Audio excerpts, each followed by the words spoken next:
belle journée à Washington DC, je change de résidence. Je quitte donc Christine de Arlington pour me rendre chez Toby dans le centre de Washington.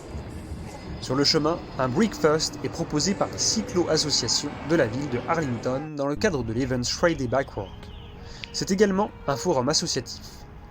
Je sympathise ainsi avec deux dames qui m'emmènent vers le Theodore Roosevelt Island Memorial. C'est sur une île isolée sur le Potomac que l'on peut retrouver la statue du célèbre président Theodore Roosevelt et encore d'une grandeur monumentale. Je repasse par la ville historique de DC Georgetown afin de trouver le marqueur Miles 0 du trail Sea and Topaz Canal. De ce fait, en demandant mon chemin à deux autres cyclistes, je leur fais découvrir cette borne qui est apparemment pas si connue pour les habitants de Washington. Mes amis, aujourd'hui c'est la 3e journée à DC. Alors je me suis dit, nous allions visiter des expositions, des expositions à l'intérieur de musées, donc pas forcément faire un musée entier, c'est peut-être pas forcément utile, tous les sujets ne sont pas aussi intéressants les uns que les autres, mais pour aujourd'hui, j'ai décidé d'aller voir le costume de Black Panther. C'est une exposition qui s'appelle Afrofuturisme et inspirée des chanteurs, de la pop culture, etc.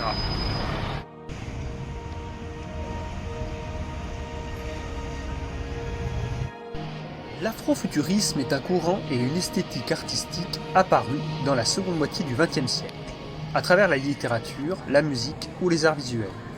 Le mouvement a redéfini la culture et la conception de la communauté noire en interchangeant des éléments de science-fiction, d'afrocentrisme et de réalisme magique, dans un cadre non occidental.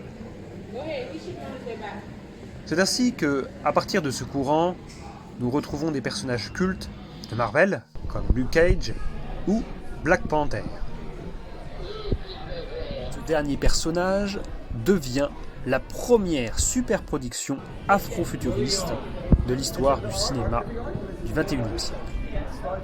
Outre les superproductions et les références aux comics américains, l'afrofuturisme est un courant de science-fiction.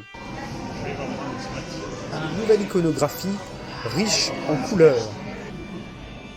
C'est aussi une représentation de la communauté noire américaine. Se généralise à travers le monde. Dans cette exposition, l'afrofuturisme est mis en avant, d'une part par la pop culture, la mise en avant des héros noirs, mais également à travers la musique et les œuvres d'art, les peintures et bien d'autres références à ce courant.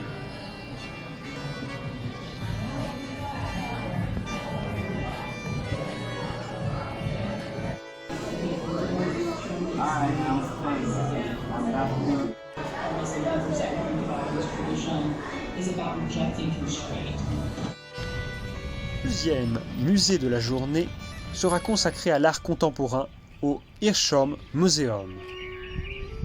Édifice moderne du Mall, le Hirshhorn Museum abrite les plus belles œuvres du Smithsonian en matière d'art international, moderne et contemporain.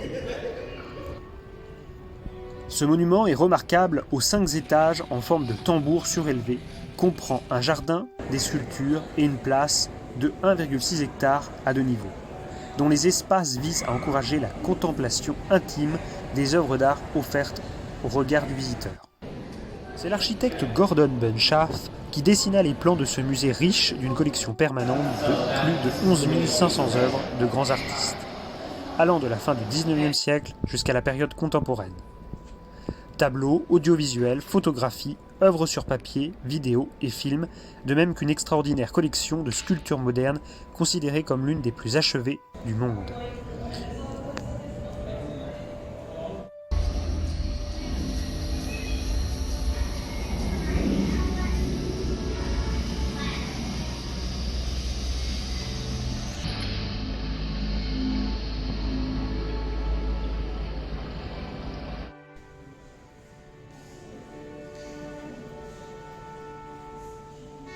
Connected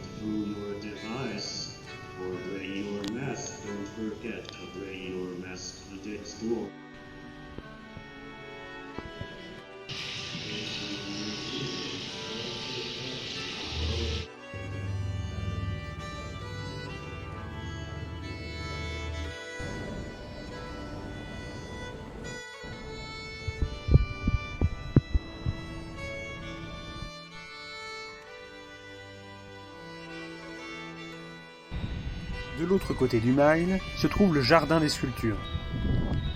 Là aussi, l'art contemporain est à son apogée. Les œuvres d'art sont monumentales et prennent leur place dans ce jardin et dans cet espace incroyable qui fait office également de zone de spectacle et de vie. Ce soir, un concert de jazz.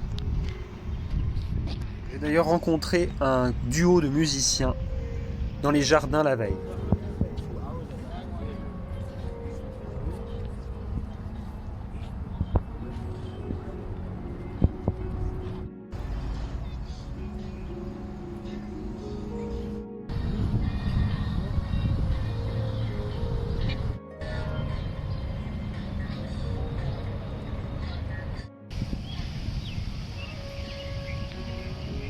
Longeons encore les pavements du Mile pour arriver au National Gallery of Art.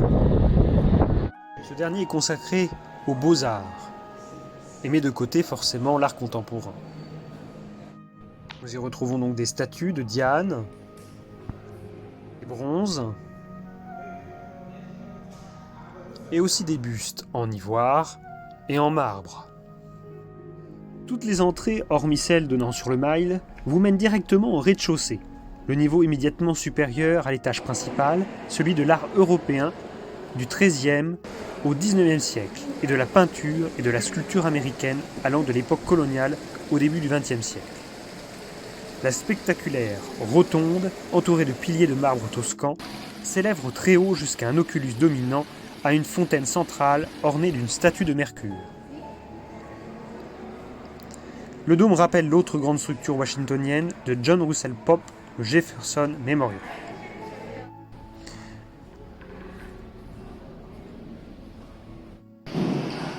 On appréciera sans aucun doute les Renoir, les Van Gogh et les Monet de ce magnifique musée. À très vite, les lapins!